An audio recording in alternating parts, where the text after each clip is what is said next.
det er en af mine første videoblogs, i hvert fald den allerførste, hvor jeg viser mit outfit til jer. Lige pt. Der er Bettina og jeg på vej i byen.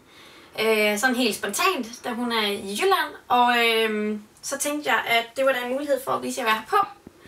Og min transparent top, den er fra H&M. Og indenunder der har jeg en tubetop på, og den er fra Sisters Point. Og mine bukser, de er normalt så lange, at de går ned til anklen hernede. Og de er fra Tina Tricot. Men jeg tænkte, at det så lidt smartere ud, hvis jeg havde dem smøgt op. Så har jeg en ring på, som er fra H&M også. Og lyserød nejlak. Og så min halskæde, det er faktisk en af børnene fra mit arbejde, som har givet den til mig.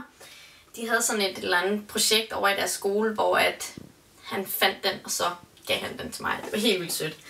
Og så mine sko, de er fra H&M. Det er dem, som jeg har snakket en del om, og som tog mig en del tid at tage mig sammen til at købe.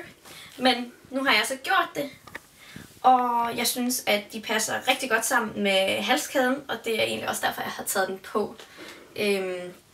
For at der ligesom var et eller andet brun, der gik igen.